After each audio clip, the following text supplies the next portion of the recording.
Hello. 2025 didn't end with peace. It ended with a word, stability. And the uncomfortable truth is that for many leaders, stability didn't mean security. It meant a pause. Not rules, a deal. Not peace, a temporary silence before the next shock. On my Russian channel, I did a full top 10. Here I'm doing a shorter top 6, keeping the same ranking logic, but focusing on the figures whose impact is easiest to explain to an American audience without losing context. This is not a popularity contest, and it's not who is stronger. I'm judging by 4 criteria. Contribution to international stability, meaning reducing the risk of escalation and keeping systems functional. Principle, the ability to hold a line under pressure. Scale of impact, from European to global. And consequences, what remains after the cameras are off. One disclaimer before we start. In geopolitics, stabilizing does not always mean nice. Sometimes a stabilizer is simply the person who keeps a bridge standing while everyone is leaning on it. And yes, this list is Europe-centered, because Europe in 2025 remained one of the main stress tests of the international order. Let's count down. Number 6, Ursula von der Leyen, President of the European Commission. If NATO is the military framework, the European Union is the resource base of stability.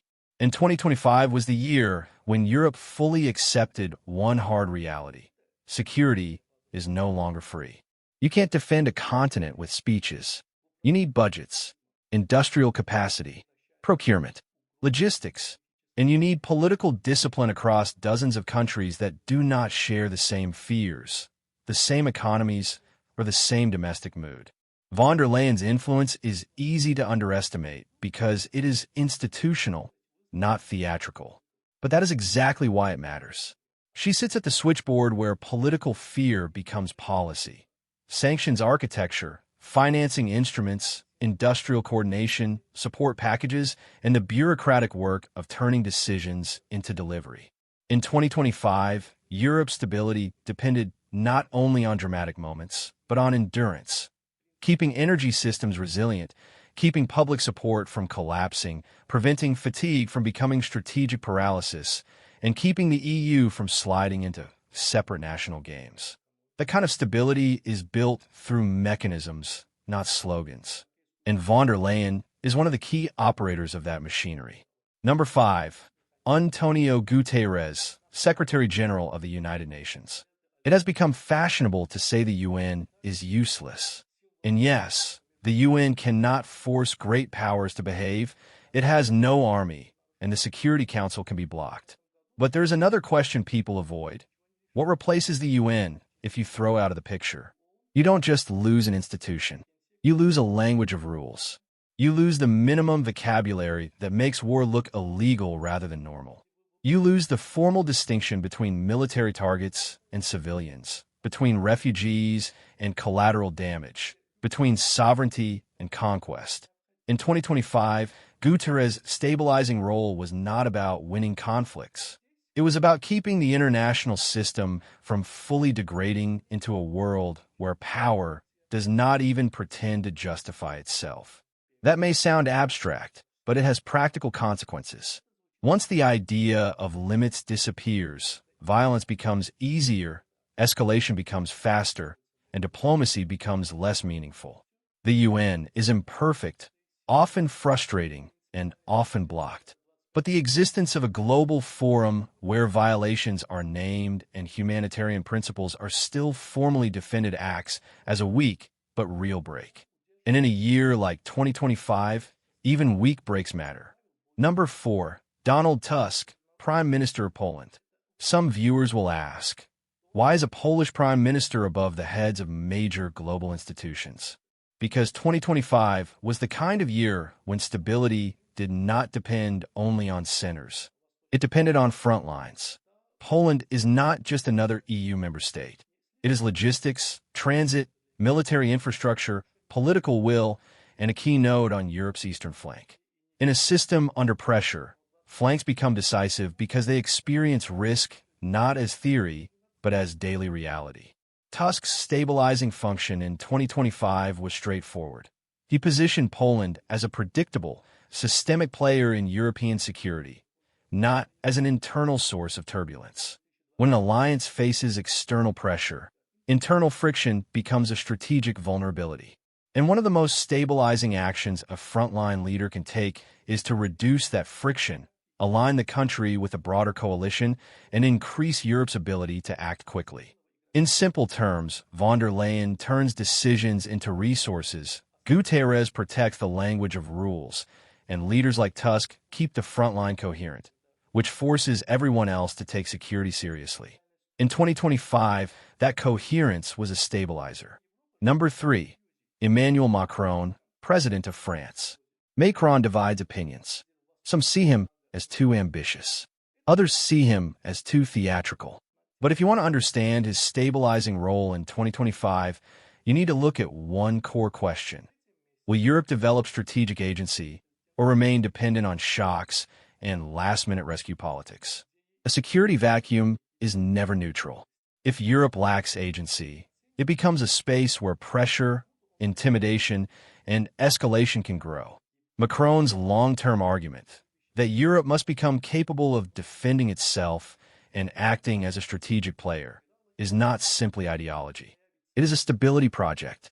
And in 2025, when the transatlantic environment felt less guaranteed and political volatility was real, that project became more relevant. Macron's contribution is structural, pushing Europe toward capacity before the emergency, not during it. Yes, there are controversial episodes and legal debates, including questions over frozen Russian assets and how far Europe can go without creating dangerous precedents. But the deeper point is this. Macron has consistently tried to move Europe from emotional reaction to strategic preparation. Even when his tactics are disputed, that direction reduces systemic vulnerability. Number 2. Keir Starmer, Prime Minister of the United Kingdom. One of the biggest drivers of global risk is uncertainty. Allies hate it, markets hate it, and uncertainty increases the chance of miscalculation. And in 2025, uncertainty was not only about battlefields, it was about trust inside alliances. Starmer's stabilizing role has been style and method. Less improvisation, less performance politics, more institutional behavior. That sounds boring, and that's why it works. Procedure makes commitments readable. When partners can't read you, they hedge. And hedging is how alliances quietly weaken. The UK remains a major military actor, a key intelligence partner, an important bridge in the broader Western security architecture.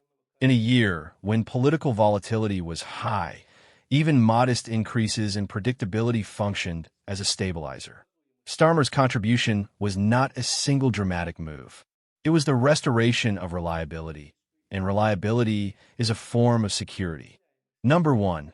Volodymyr Zelensky, President of Ukraine. This top spot is not about hero worship. It's about geometry.